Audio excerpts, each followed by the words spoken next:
if you do it in a kind of a laddered approach where you take each person and say, what do you really want to do? What are you really good at? Let's create a compensation structure that will help you earn more money, but help you do what you really love doing. And likewise with the leadership part of it. If we find somebody that's a really competent leader, let's develop them. And as they're developing, they can earn more money. But it becomes a little more independent than saying, hey, all of us are going to descend on this one role, this one position to try and make more money. And that's one idea to try and prevent this idea that we're going to take our best producer, put him into a leadership role that he or she may not want to even be in the first place. So a quick idea there for you.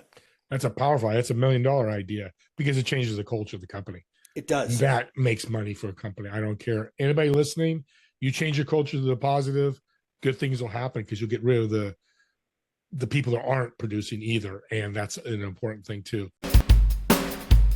Business with a servant's heart. Welcome to the podcast. Business with a servant's heart. Listen to the podcast. We're all about to talk on life. Our guest will share his life story. We want you to success in life. We're ready and we will start shortly.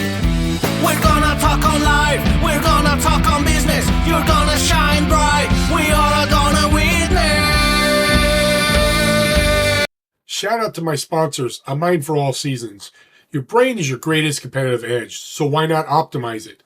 Just text optimize to 72000, 72000 for instant access to 6 quick videos that help you think faster, remember more, and stay focused longer.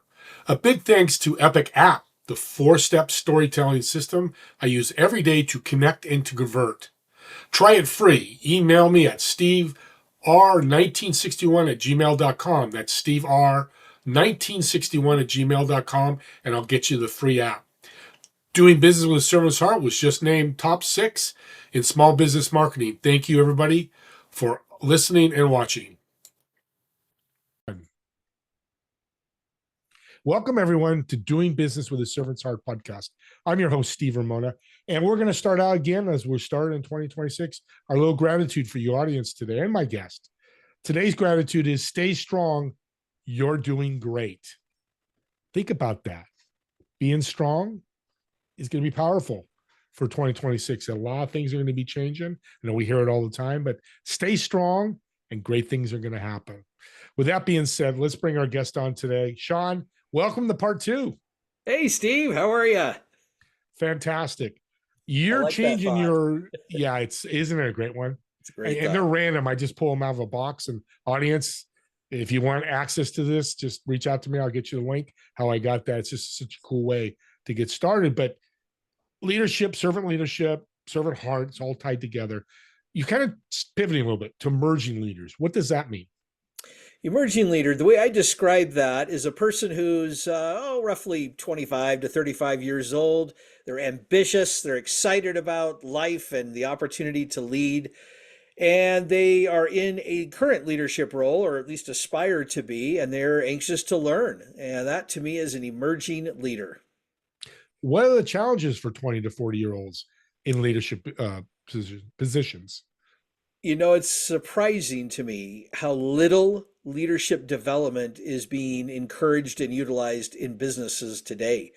There should be a lot more, in my opinion. It's taught a little bit in some of the colleges and universities, but there's so much more that we can be doing. And so that's part of the reason why I do what I do, is I'm trying to reach out to this next generation and say, hey, you can do it.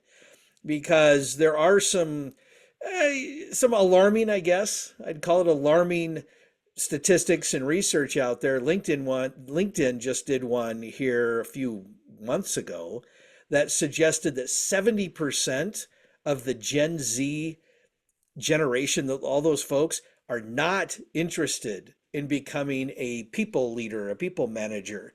And that's a little disconcerting to someone like me. It's kind of like, well, where are all the leaders going to come from? Because everyone can lead if they learn how to kind of do it in their way. And to me, that's a big issue, is to simply believe that you can be a leader who leads with genuine authenticity, And so that's a big one. So just getting the training, that's what they're looking for. They're looking for training. They're looking for development opportunities. They're looking for mentors. They're looking for people to guide them through the process because, quite frankly, they're seeing the Gen Xers like me and our generation and how we lead, and they're saying, I don't want that. It's too much stress. It's too much responsibility. It's too much work. It doesn't look like it's any fun.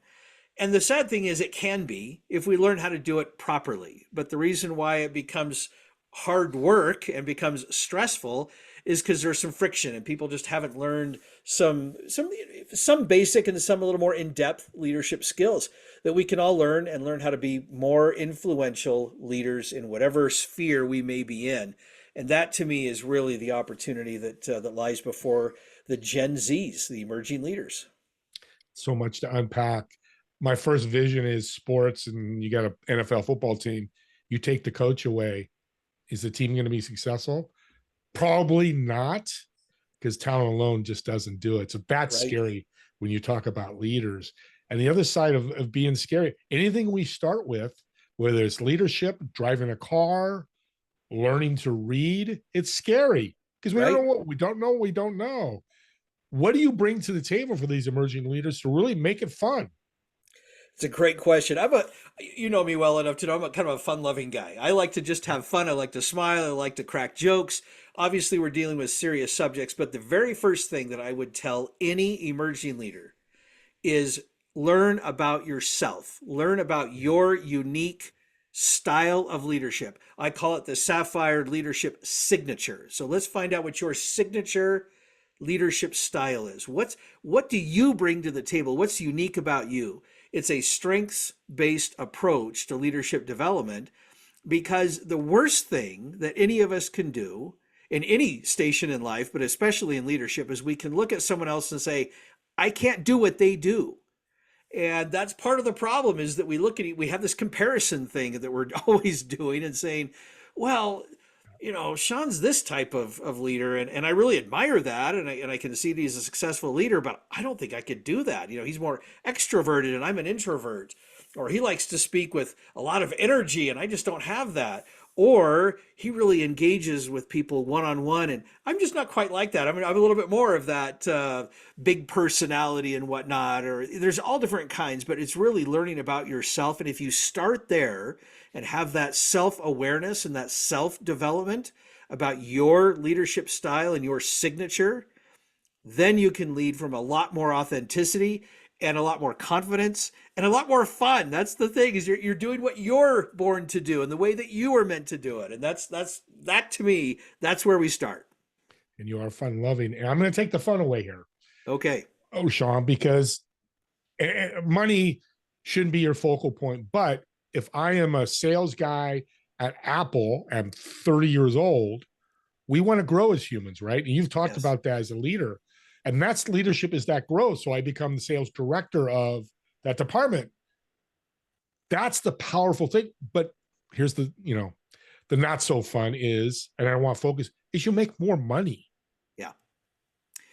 Money is an interesting beast, because we all pursue it and we all need it. That's how we work with each other. That's how we normalize economies and do all those things. Money is important. Is it critical to life? Is it critical to happiness? So much research has been done. They have established that, of course, there is kind of that minimum level of income that everybody needs to at least feel safe and secure. And then beyond that, it starts to become very microscopic, very, very incremental growth kinds of things. And so there are some strategies that employers can utilize to help people grow within a leadership position without sacrificing the leadership. So let me explain very quickly what I mean by that. Typically, the way that most employers look at things, they look at a group of people and they say, okay, we need to have a team leader for this group. And this is my story. This is what happened to me about 35 years ago when I was in college working a small but fun job as a part-time job. But they looked at me and they said, Shawn, you are such a great worker. We love what you do. We need 10 of you. So we're going to promote you to be a team leader. we want you to turn everybody into Shawns. Well, you can guess where this is going. That didn't work very well. And so that's the big mistake. And I learned kind of the hard way, hey, I can't make everybody like me. I've got to find out what they're good at and develop that way and help them develop that way. The trick, though, is as we're doing that, the employer is saying, hey, we're going to pay you more money to do this.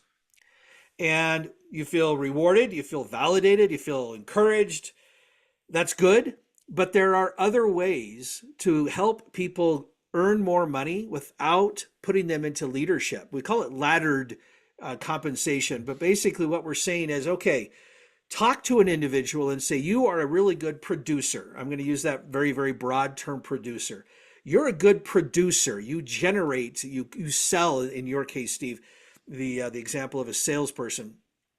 They sell, they're a good salesperson, and they produce. The mistake or the danger, the risk, is if you as the employer promote that individual, now you've done two things. That person may not be a great leader and may indirectly cause some problems within that sales team. And the second thing you did is you just removed your best producer, so everything goes down. An alternative is to say, okay, let's find who we think is the most competent leader. And that may not be your highest producer. That's the part that gets a little bit tricky. You have to be willing to look beyond the outward results and say, who do we think would be the best leader? And then offer them an opportunity to earn more money in that leadership role, in that ladder.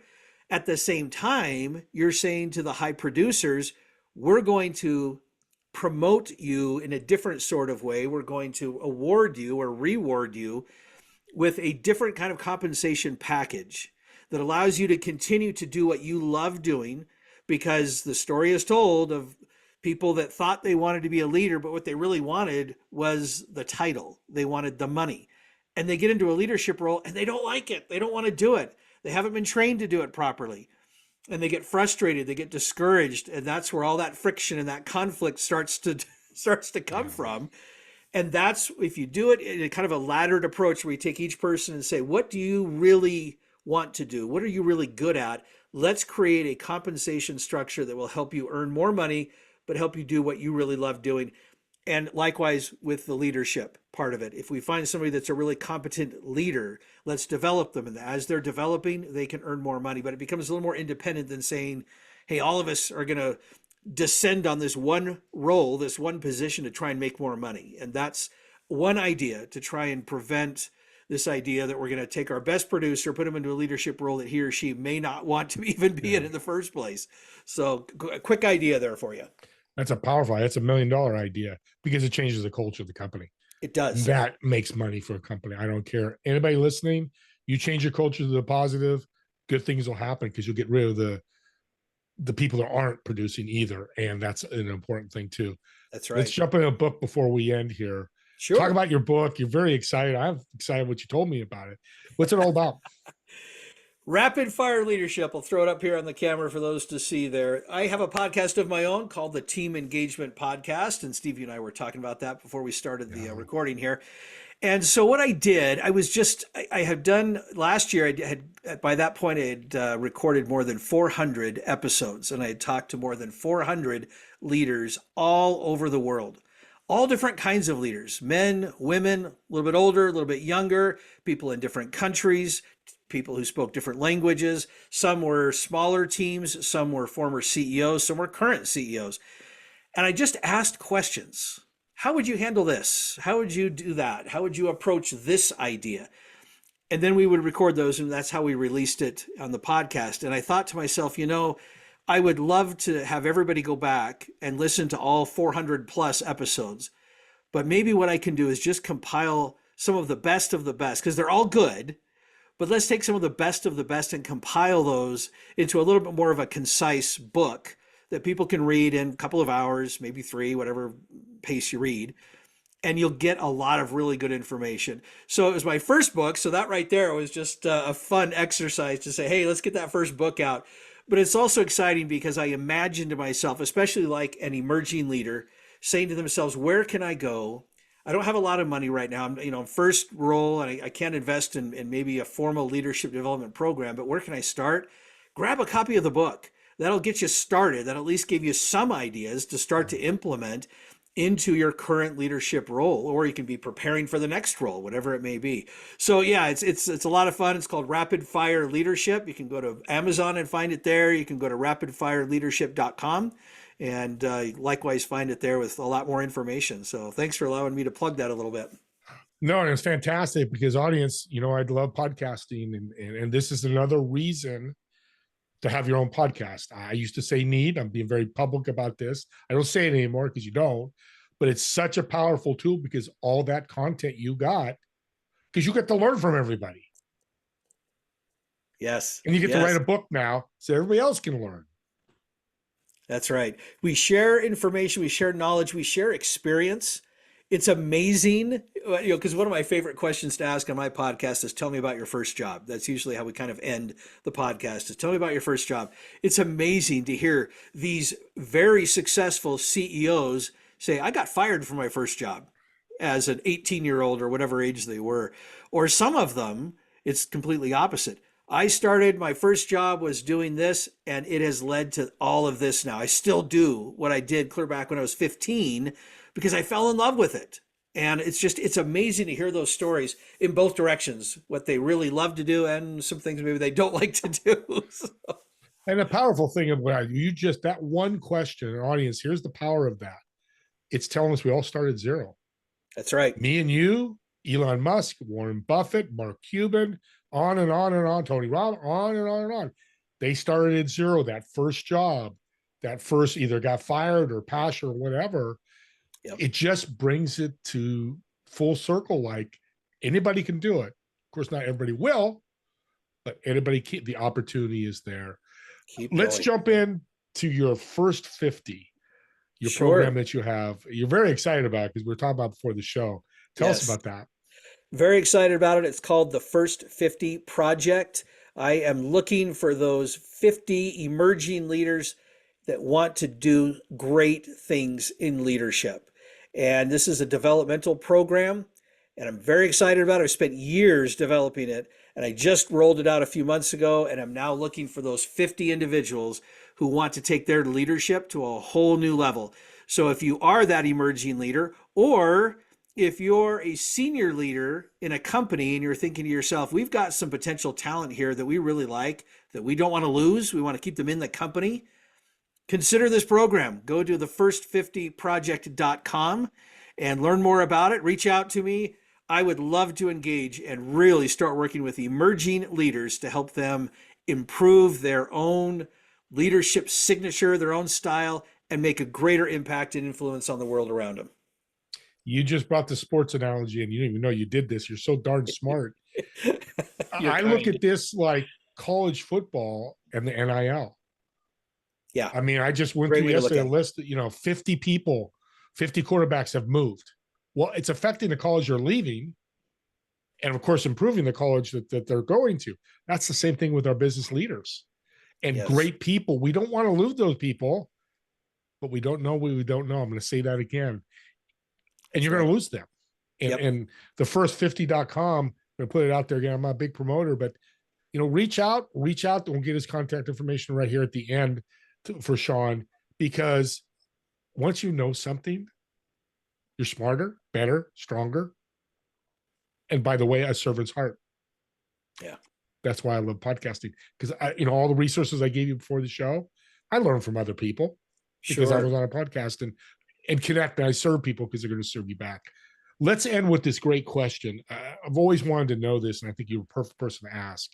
Emerging leaders are coming.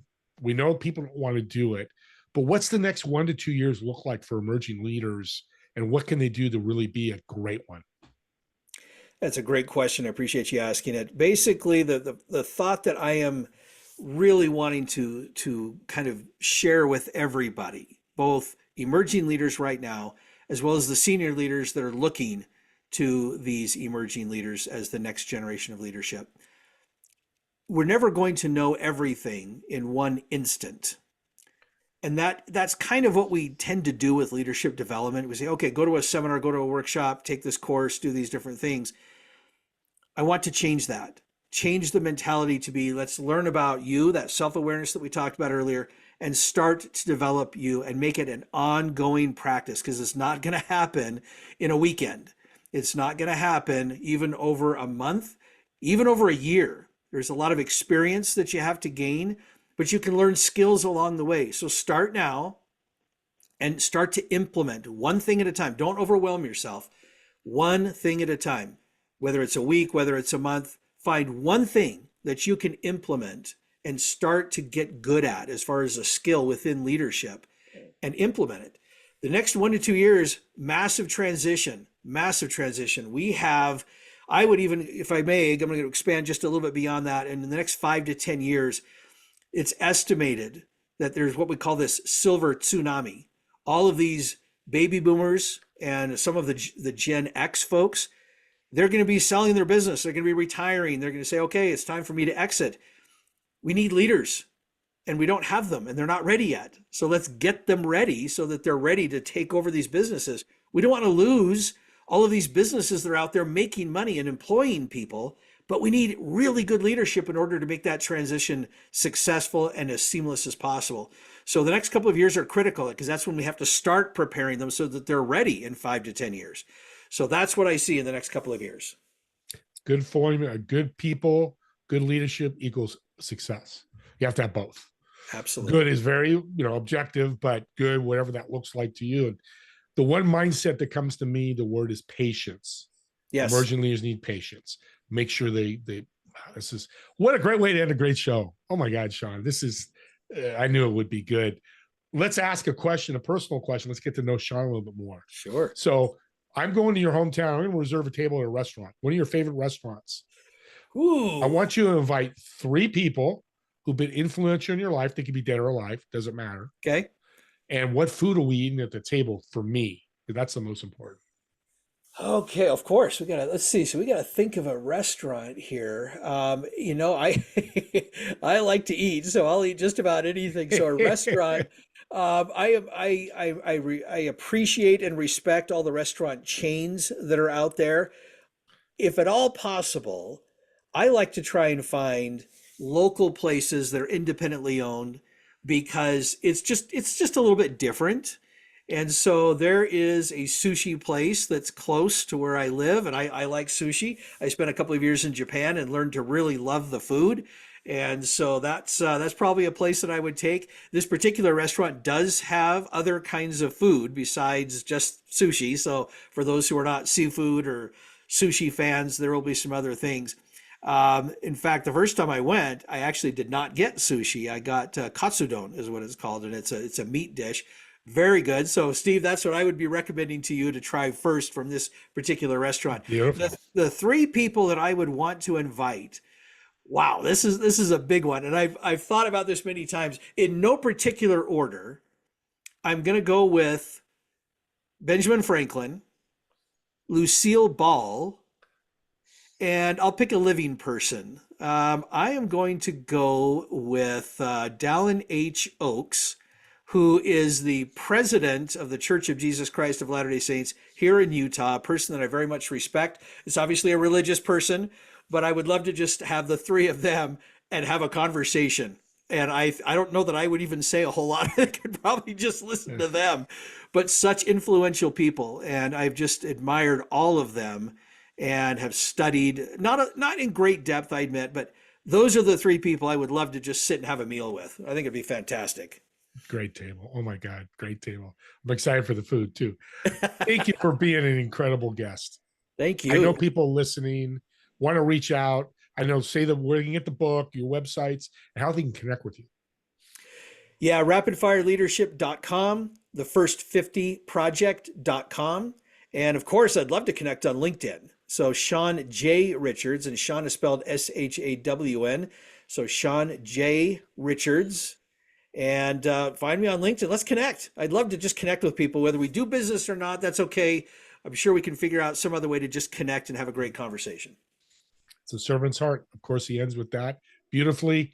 And here's your call to action. Subscribe to YouTube, or YouTube channel for podcasts, or download podcasts. It could be Shawn's, could be mine. Because here's the power of this. This is a great idea. If you got a friend that's 30 years old that's talking about being a leader, what a great podcast to share with them. What a gift.